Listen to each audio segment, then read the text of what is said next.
you know, it's something that we're really looking closely at. As I said before, we were testing for all the common contaminants, volatile organic, semi-volatiles, metals. The big thing was the organic matter, the VOD. So really, sending it to a wastewater treatment plant was a perfect place to take it.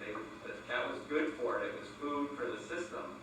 But obviously, these emerging contaminants that weren't tested for in the past, and if they were, we wouldn't have been able to detect them because we're now able to measure in the parts per trillion range. So we need to remember that that is such a small amount. Again, not to diminish the potential impact, but it is so small.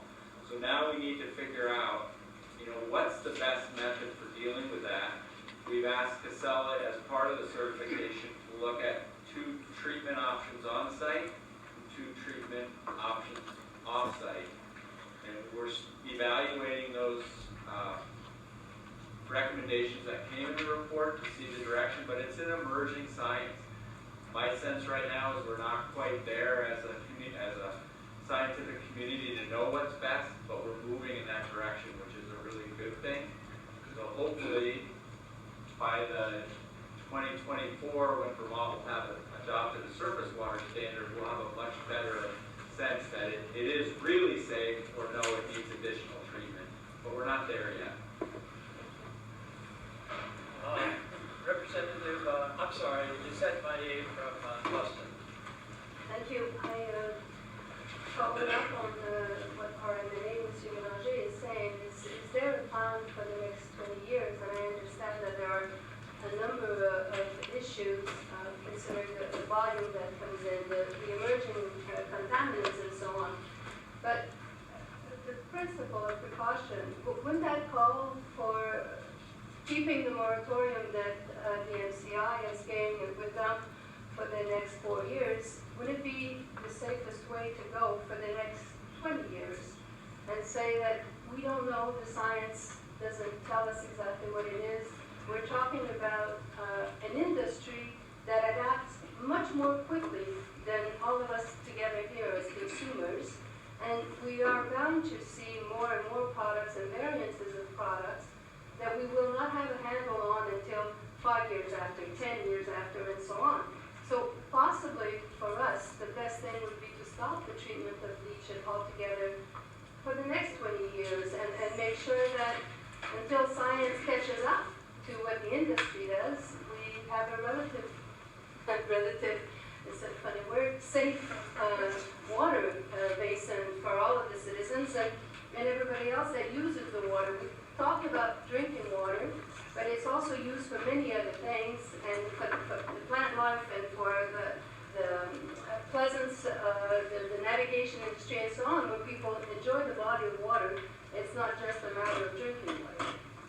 So, question, can we hope for more than 4 years of moratorium, possibly 10 years or 20 years for the treatment of the leachate? And I understand that it causes economic problems.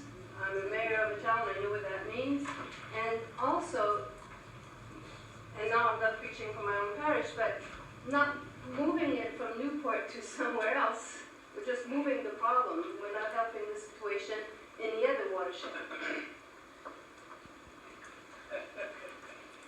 I'll step in.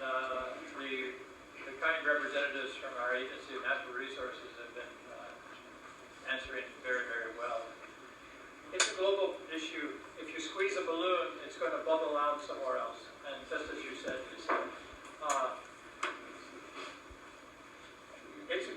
I would like respectfully to turn to Casella.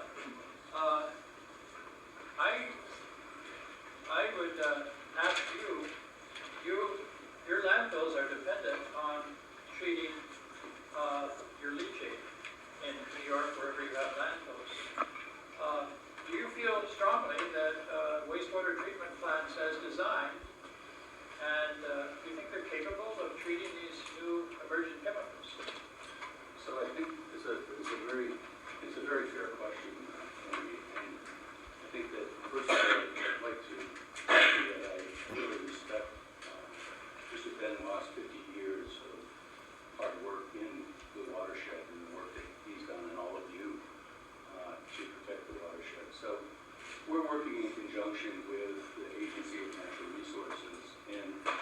science that they have at this point in time says that there is no health risk to human or to the environment.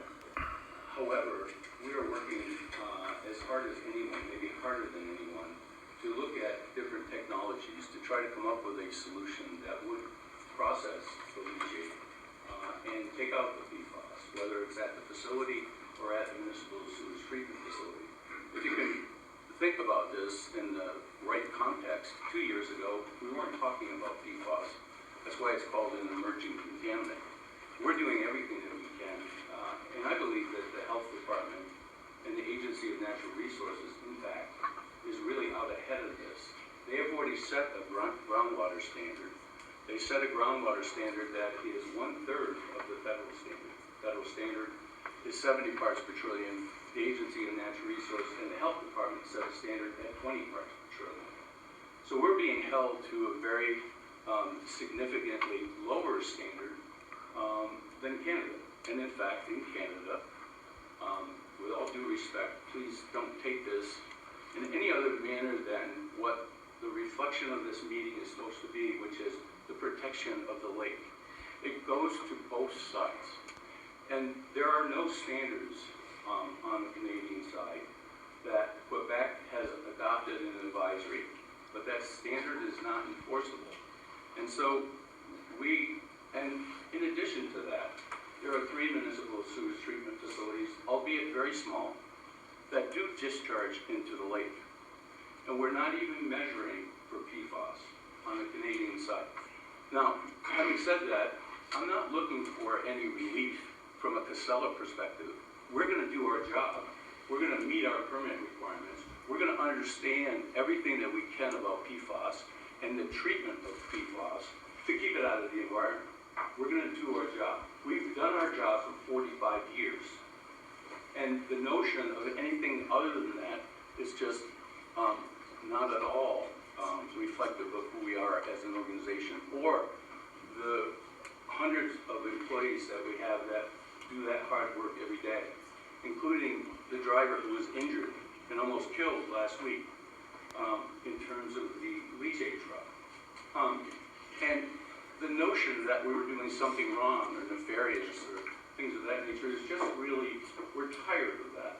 Let's have a real conversation about how we do a better job from an environmental perspective with regard to emerging contaminants, because next year we may very well be faced with other emerging contaminants that no one even has a clue about today. We're doing our job, and we'll continue to do that in a very positive fashion.